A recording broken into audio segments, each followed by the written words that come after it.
Bonjour à tous, je suis heureux de vous retrouver en vidéo pour un nouveau format d'émission innovant et inédit dans notre univers de la chasse. Je vais vous résumer en vidéo l'actualité de la chasse que l'équipe Chasse Passion et moi-même vous livrons quotidiennement sur le site. Donc chaque semaine, je sélectionnerai les meilleures actualités, les plus marquantes et celles qui vous ont fait le plus réagir sur nos réseaux sociaux pour vous les présenter en images et de vive voix. En quelques minutes, vous saurez tout ce qu'il faut retenir de l'actualité cynégétique, mais aussi de la ruralité au sens large du terme, puisqu'aujourd'hui on sait que les deux sont intimement liés. Vous pourrez réagir directement sur notre chaîne YouTube dans l'espace commentaire sous la vidéo, ou alors sur notre site en commentaire de chaque article, et bien entendu sur Facebook où nous partageons l'ensemble de nos actualités.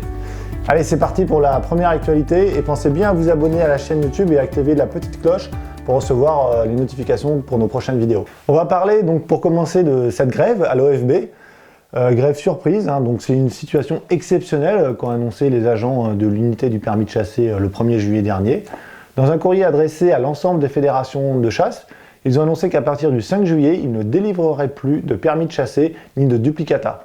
En d'autres termes, les nouveaux lauréats risquaient de ne plus pouvoir chasser jusqu'à la fin de cette grève.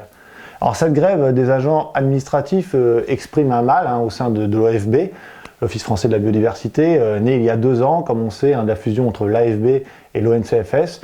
Donc il semble que les conditions de travail se soient passablement dégradées et que les missions d'origine des agents aient un petit peu évolué, mais surtout qu'il n'y ait pas trop d'écoute au sein de la hiérarchie, donc il y avait pas mal de revendications et donc un vrai mal-être qui aurait poussé ces agents à faire grève.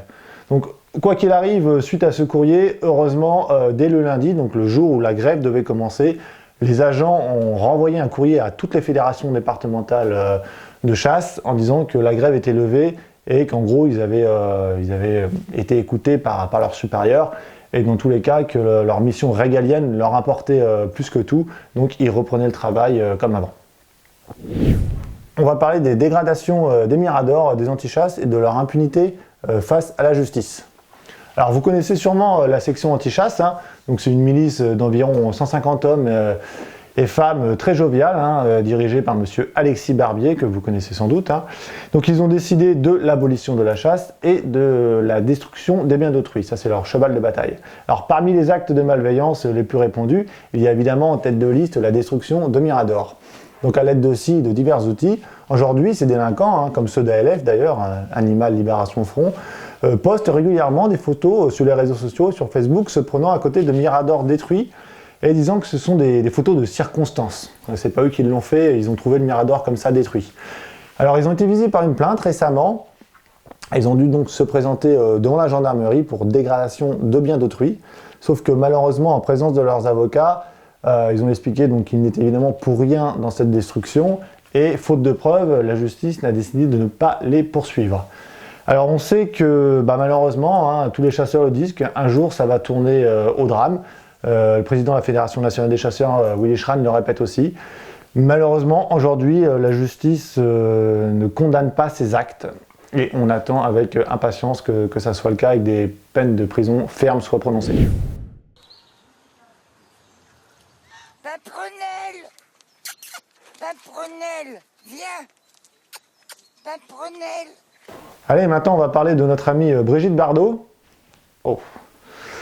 Donc Brigitte Bardot qui a été reconnue coupable par le tribunal d'Arras le 29 juin dernier pour injure publique envers Willy Schran. Donc l'ancienne actrice devenue défenseuse des animaux a été condamnée à 5 000 € d'amende.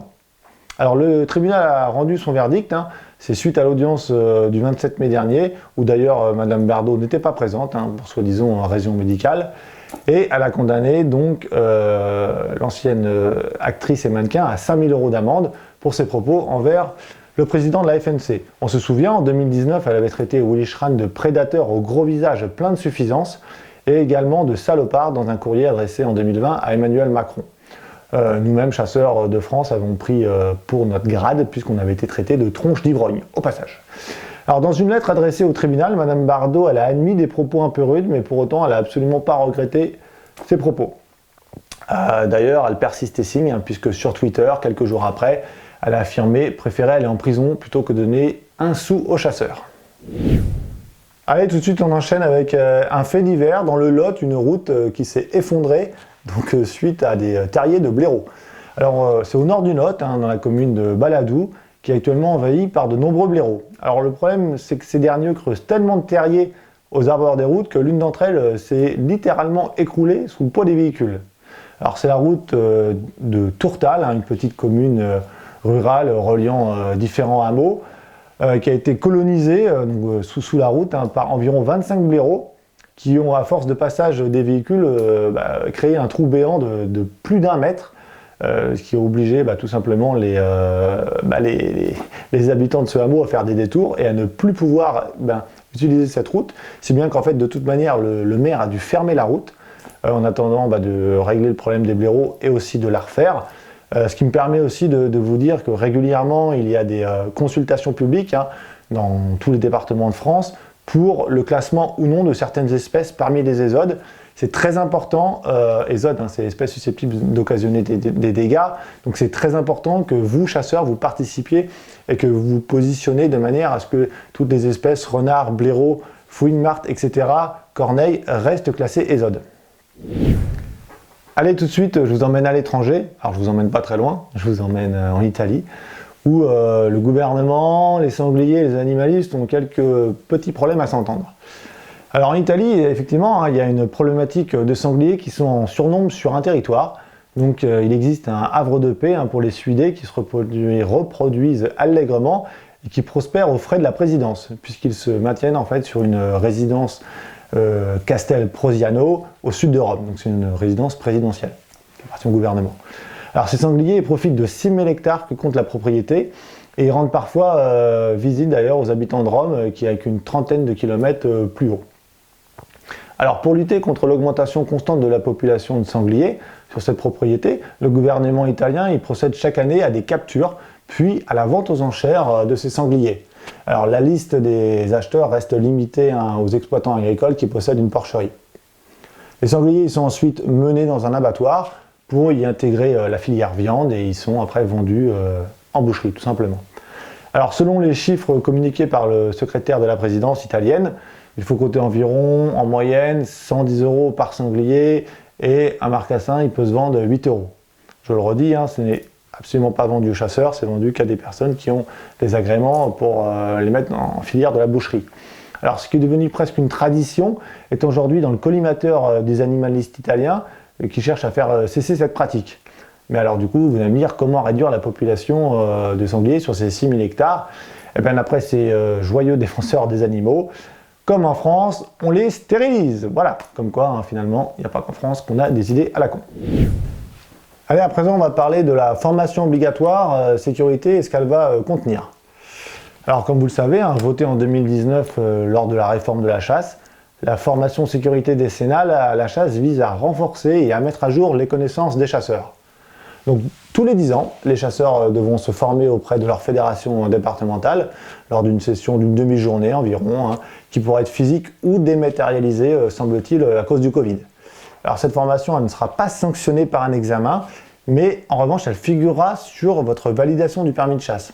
En d'autres termes, si vous ne la passez pas, vous ne pourrez pas valider votre permis de chasse l'année d'après.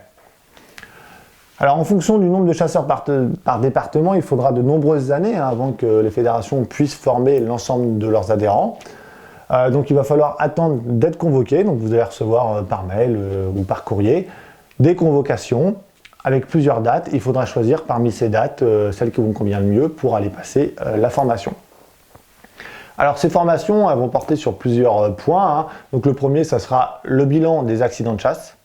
Ensuite, on aura des reconstitutions d'accidents réels qui ont existé avec les analyses de leurs causes. Ensuite, sera abordé donc forcément les consignes de sécurité individuelles et les éléments balistiques. Et il y aura aussi certainement une présentation des FDC et des règles de sécurité dans chaque département.